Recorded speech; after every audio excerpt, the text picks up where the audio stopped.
Hello and welcome to a gameplay showcase for the Pizza Time Collaborative project. In this showcase, I want to just go through my level and kind of explain some of the design decisions that I made, why certain objects are laid out the way they are, and just kind of go through and showcase parts of the level. So, of course, for this, we'll let the cutscene play out.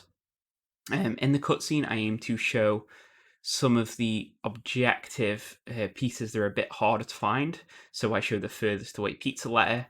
I show the ingredient puzzle that might be the trickiest for the player to find. And for the secret pineapple, I show the general location of where it is, but not the specific way of how to get it or where it's located.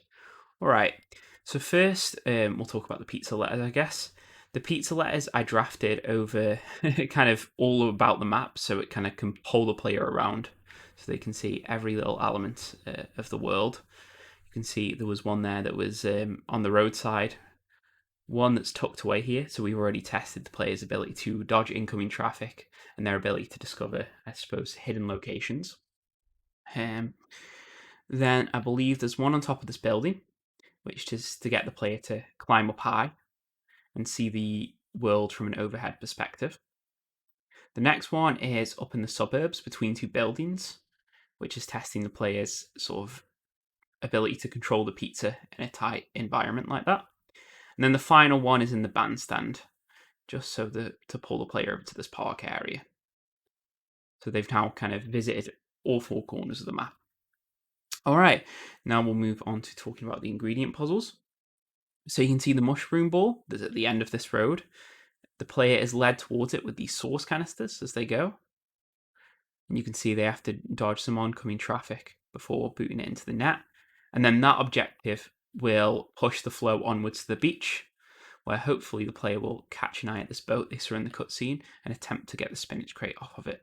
Now, there's two ways of approaching this. The first way is to take out the cannon, because it could be quite deadly. And the second way is to quickly try and eliminate the spinach crates before the cannon shoots the player. I'm going to opt to take the cannon out.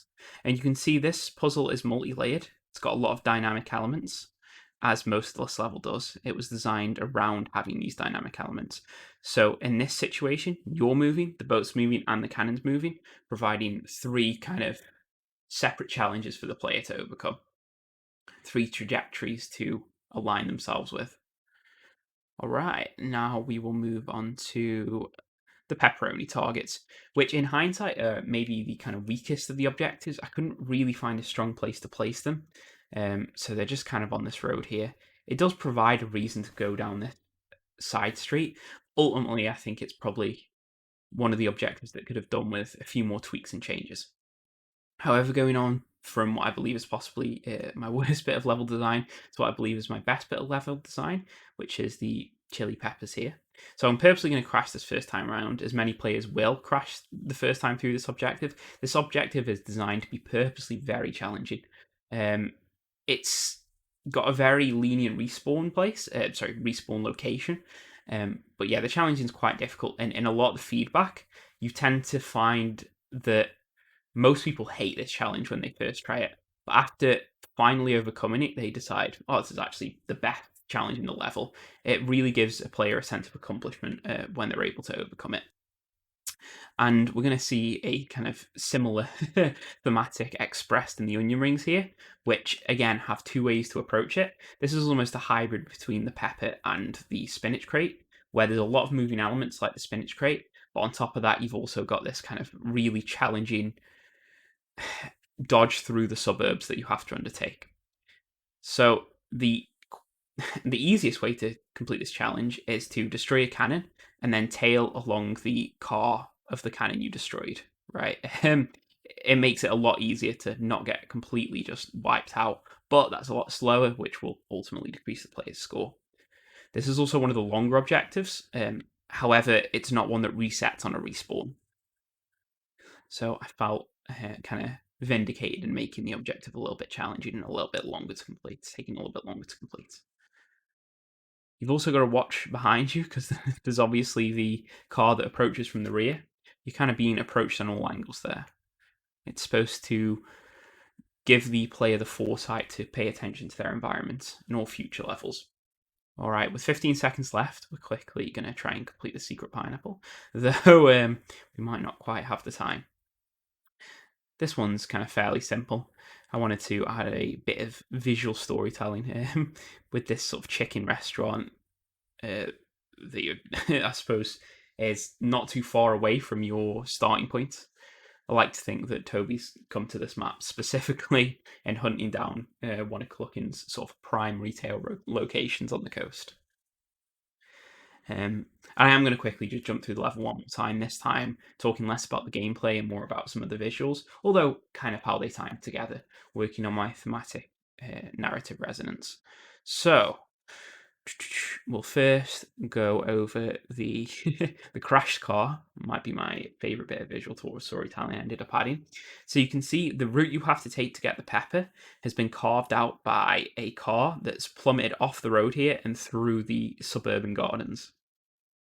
You'll notice they've knocked the fence panels down, and everywhere they've skidded, you can see they have knocked a fence panel. They've skidded the other way and knocked a bench, then skidded back in this direction, knocked this fence panel, and just before they crashed, they spun a bit too much out of control and knocked two fence panels down. Talking more about visual storytelling, we can head over to a similar scene up in the mountains. Obviously, there are smaller examples of where I've done this, small cafes, little eating areas. But if we shoot over to the mountains here, you can see, yet again, a car that's come barreled down the mountainside, knocked the fence, and crashed ultimately into the bollards here, knocking bits of concrete all over the beach. And you'll see there are some sunbeds that were overturned. Perhaps the wind got to them. Perhaps the tide tried to pull them away because somebody left them when they went home. And I believe that is mostly it. There is one more little bit of interesting storytelling I wanted to showcase, which is this kind of collapsed balcony here, where you can see a chair and a flower crate have tipped off and slammed into the roadside.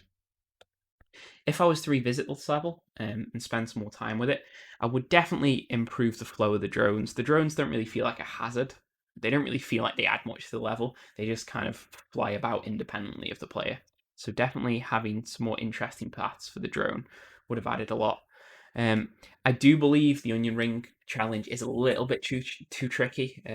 Perhaps reducing the speed at which these trucks go at to give the player the opportunity to catch them up quicker and take out the cannons before they could do any real damage. I also would have liked to include some more meshes here. This area feels quite blank and barren. Almost feels like I've missed something out there. Even though that was kind of always the intention to just have a bit of blank space there. This blank space I would have filled with a few more props.